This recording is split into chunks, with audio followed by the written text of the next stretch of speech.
ಬಜೆಟ್ನ ದಿನ ಡಿ.ಕೆ. ಸುರೇಶ್ ಅವರ ದೇಶ ವಿಭಜನೆಯ ಮಾತಿನಿಂದ ಈ ಫೈಟ್ ಶುರುವಾಯಿತು. ದಕ್ಷಿಣ ಭಾರತಕ್ಕೆ ನಿರಂತರವಾಗಿ ಅನ್ಯಾಯ ಆಗ್ತಾ ಇದೆ, ನಾವು ಹೆಚ್ಚು ಟ್ಯಾಕ್ಸ್ ಪೇಯರ್ಸ್ ಆಗಿದ್ದೀವಿ, ಆದರೆ ನಮಗೆ ವಾಪಸ್ ಬರ್ತಾ ಇರೋದು, ನಮಗೆ ಅನುದಾನಗಳು ಬರ್ತಾ ಇರೋದು ಬಹಳ ಕಡಿಮೆ. ಇದ್ರ ಬಗ್ಗೆ ಯಾರೂ ಮಾತಾಡ್ತಾ ಇಲ್ಲ. ಇದು ಹೀಗೆ ಮುಂದುವರೆದ್ರೆ ಮುಂದೊಂದು ದಿನ ದೇಶ ವಿಭಜನೆಗೆ ಹೋರಾಟ ಮಾಡಬೇಕಾಗತ್ತೆ ಅನ್ನೋ ಹೇಳಿಕೆ ಕೊಟ್ಟರು. ಇದರ ವಿರುದ್ಧ ಒಂದಷ್ಟು ವಾಗ್ದಾಳಿಗಳು ಬಿಜೆಪಿಯಿಂದ ಶುರುವಾಯಿತು. ಸಂಸತ್ತಿನಲ್ಲೂ ಕೂಡ ಡಿ.ಕೆ. ಸುರೇಶ್ ಕ್ಷಮೆಯಾಚಿಸಬೇಕು ಅನ್ನೋ ಘೋಷಣೆಗಳು ಮೊಳಗಿದ್ವು. ಅದಾದ ನಂತರ ಇದಕ್ಕೆ ಕೌಂಟರ್ ಕೊಡೋದಕ್ಕೆ ರಾಜ್ಯ ಕಾಂಗ್ರೆಸ್ ರೆಡಿ ಆಗ್ತಾ ಇದೆ.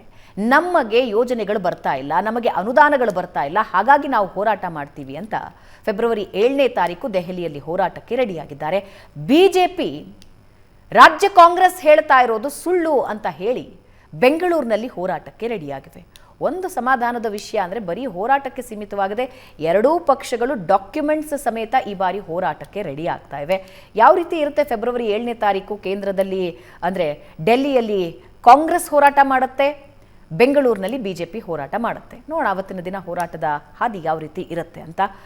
ಮುಂದಿನ ಸ್ಟೋರಿ ನೋಡ್ತಾ ಹೋಗೋದಾದರೆ ಸಿ.ಟಿ. ರವಿ ತಮ್ಮ ಕಹಿ ನೋವನ್ನು ಹೊರಹಾಕಿದ್ದಾರೆ. ವಿಧಾನಸಭೆಯ ಸೋಲಿನಿಂದ ಇದುವರೆಗೆ ಸಿ.ಟಿ. ರವಿ ಹೊರಗೆ ಬರೋದಕ್ಕೆ ಸಾಧ್ಯ ಆಗಿಲ್ಲ. ಸೋಲಿನ ಕಹಿ ನೆನಪು ಮಾಡಿಕೊಂಡು ತಮ್ಮ ಅಸಮಾಧಾನ ಹೊರಹಾಕಿದ್ದಾರೆ. ಜೊತೆಗೆ ಹಾಸನ ಬಿಜೆಪಿ ಕಾರ್ಯಕಾರಿಣಿಯಲ್ಲಿ ಮಾತನಾಡ್ತಾ ನಾನು ಪ್ರೀತಂ ಗೌಡ ಪಿತೂರಿಗೆ ಬಲಿಯಾದ್ವಿ ಅಂದಿದ್ದಾರೆ.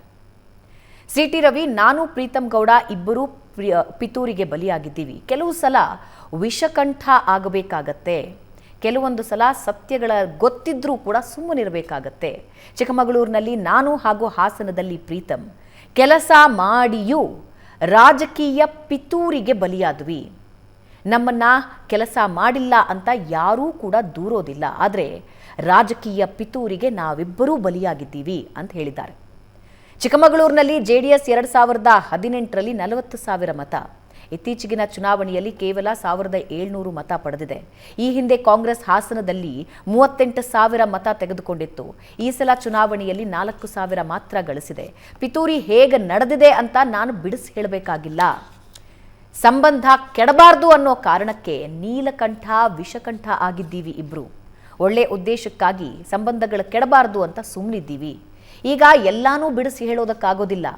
ಎಲ್ಲಿ ಏನು ಹೇಗೆ ಪಿತೂರಿ ನಡೆದಿದೆ ಅನ್ನೋದು ನಮಗೂ ಗೊತ್ತಿದೆ. ಎಲ್ಲಾನು ನಮ್ಮ ಹೊಟ್ಟೆಯಲ್ಲಿ ಇಟ್ಕೊಂಡಿದ್ದೀವಿ. ನಾವೇನು ಅಷ್ಟು ಅಮಾಯಕರಲ್ಲ. ನಾವು ತತ್ವದ ಮೇಲೆ ನಂಬಿಕೆ ಇಟ್ಟವರು. ನಾನು ವಿನಂತಿ ಮಾಡೋದಿಷ್ಟೇ, ದೇಶ ಮೊದಲು ಅಂತ ಕೆಲಸ ಮಾಡ್ತಿದ್ದೀವಿ. ಮೋದಿ ಅವರ ಚಿತ್ರ ಕಣ್ಣು ಮುಂದೆ ಬರಬೇಕು. ಆ ಕಾರಣಕ್ಕಾಗಿ ಎಲ್ಲಾನೂ ಕೂಡ ಸಹಿಸಿಕೊಂಡಿದ್ದೀವಿ ಅಂತ ತಮ್ಮ ನೋವನ್ನು, ತಮ್ಮ ಅಸಮಾಧಾನನ ಸಿ.ಟಿ. ರವಿ ಮಾತಾಡಿದ್ದಾರೆ. ಏನು ಹೇಳಿದ್ದಾರೆ ಕೇಳಿಸ್ಕೊಳ್ಳಿ. ಇನ್ನು ಕೆಲಸ ಮಾಡಿವೆ, ಕೆಲವೊಮ್ಮೆ ರಾಜಕೀಯ ಪಿತೂರಿಗೆ ಬಲಿಯಾಗಬೇಕಾಗುತ್ತೆ. ಪ್ರೀತಮ್, ನಿನ್ನ ಬಗ್ಗೆ ನನ್ನ ಬಗ್ಗೆ ಹೇಳ್ಕೊಟ್ಟಿದ್ದೀನಿ ನೋಡಿ. ಚಿಕ್ಕಮಗಳೂರಿನಲ್ಲಾಗಲಿ ಹಾಸನಲ್ಲಾಗಲಿ ನಾವು ಕೆಲಸ ಮಾಡಿಲ್ಲ ಅಂತ ಯಾರು ದೂರಕ್ಕೆ ಅವಕಾಶ ಕೊಟ್ಟಿಲ್ಲ. ಯಾರು ದೂರಕ್ಕೆ ಹಾಸನಲ್ಲಿ ಪ್ರೀತಮ್ ಕೆಲಸ ಮಾಡಿಲ್ಲ ಅಂತ ಯಾರು ಹೇಳ್ತಾರ? ಚಿಕ್ಕಮಗಳೂರಲ್ಲಿ ಸಿ.ಟಿ. ರವಿ ಕೆಲಸ ಮಾಡಿಲ್ಲ ಅಂತ ಯಾರು ಹೇಳ್ತಾರ?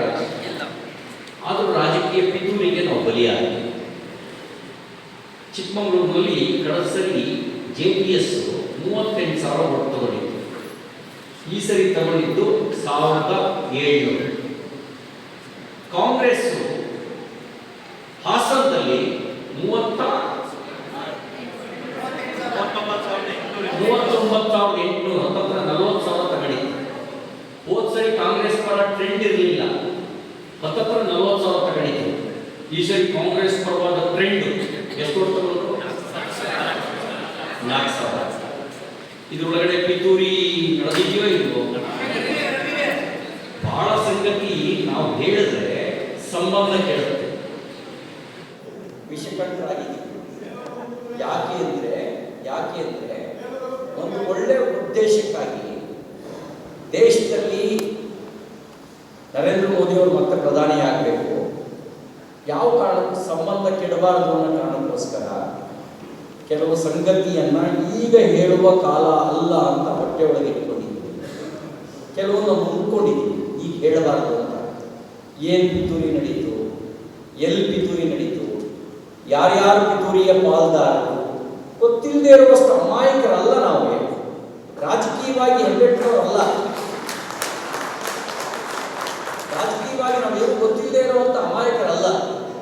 ಕೆಲವು ಸತ್ಯ ಸಂಗತಿಯನ್ನ ಹೇಳಿದ್ರೆ ಉಪಯೋಗ ಆಗಲ್ಲ, ಹೇಳಿದ್ರೆ ಸಂಬಂಧ ಕೆಡುತ್ತೆ ಅನ್ನೋ ಕಾರಣಕ್ಕೆ ಕೆಲವು ಸಂಗತಿಯನ್ನ ಹೊಟ್ಟೆ ಒಳಗೆ ಇಟ್ಕೊಂಡಿದ್ದೀವಿ. ಯಾಕೆ ಹೊಟ್ಟೆಯಲ್ಲಿ ಇಟ್ಕೊಂಡಿದ್ದೀವಿ ಅಂದ್ರೆ ನಾವೊಂದು ತತ್ವದ ಮೇಲೆ ನಂಬಿಕೆ ಇಟ್ಟಿದ್ದೀವಿ. ವ್ಯಕ್ತಿಗಿಂತ ಪಕ್ಷ ಮುಖ್ಯ, ಪಕ್ಷಕ್ಕಿಂತ ದೇಶ ಮುಖ್ಯ ಅನ್ನುವಂಥ ತತ್ವದ ಮೇಲೆ ನಂಬಿಕೆ ಇಟ್ಕೊಂಡಿದ್ದೀವಿ.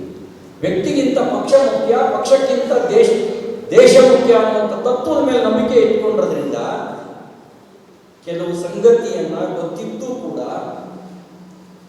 ಅದರನ್ನ ಮಾತಾಡ್ತಿಲ್ಲ. ಹಾಗಂತ ನೋವಿಲ್ಲ ಅಂತ ಭಾವಿಸ್ಬೇಡಿ. ಯಾವಾಗ ಸಮಯ ಬರುತ್ತೋ ಆವಾಗ ನಿಮ್ಮ ಮುಂದೆ ಹೇಳಲೇಬೇಕಾದಂಥ ಪರಿಸ್ಥಿತಿ ಬಂದಾಗ, ಹೇಳೋದು ಅನಿವಾರ್ಯ ಆದಾಗ ಆ ಸಂಗತಿಯನ್ನು ನಿಮ್ಮ ನಡುವೆ ಹಂಚ್ಕೊಳ್ತೀವಿ.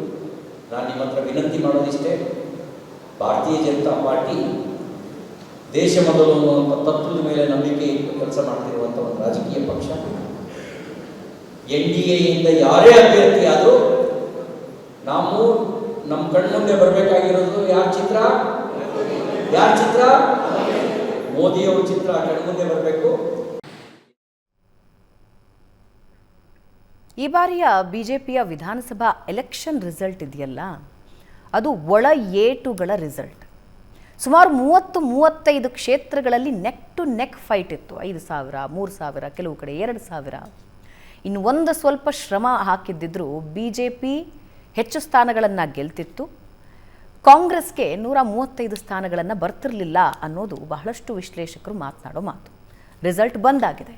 ಆದರೆ ಘಟಾನುಘಟಿ ನಾಯಕರನ್ನು ಸೋಲಿಸುವ ಪ್ರಯತ್ನಗಳು ಪಕ್ಷದ ಒಳಗೇ ನಡೆದಿದೆ ಅನ್ನೋದು CT ರವಿ ಅವರ ನೋವು. ಸೋಲೆ ಕಾಣದ CT ರವಿ ಅವರು ತಮ್ಮದೇ ಕ್ಷೇತ್ರದಲ್ಲಿ ಸೋಲು ಕಂಡು ತಮ್ಮ ನೋವನ್ನು ಇವತ್ತಿಗೂ ಮರೆಯೋದಕ್ಕೆ ಸಾಧ್ಯ ಇಲ್ಲ.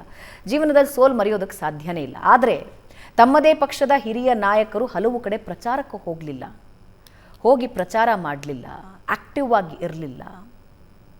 ಕಾರಣಗಳು ಹಲವಾರಿದ್ವು.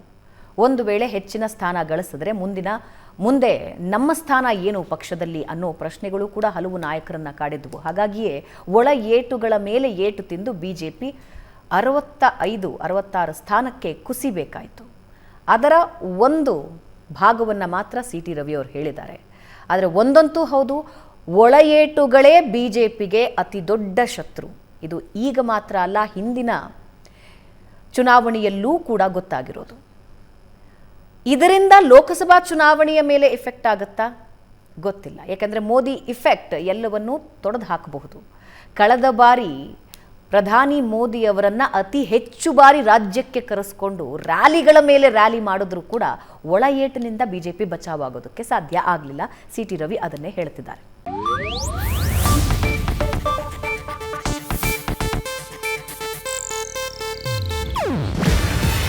ಇದು ಏಷ್ಯಾನೆಟ್ ನ್ಯೂಸ್ ನೆಟ್ವರ್ಕ್ ಪ್ರಸ್ತುತಿ. ನೀವು ನೋಡ್ತಿದ್ದೀರಾ ಏಷ್ಯಾನೆಟ್ ಸುವರ್ಣ ನ್ಯೂಸ್.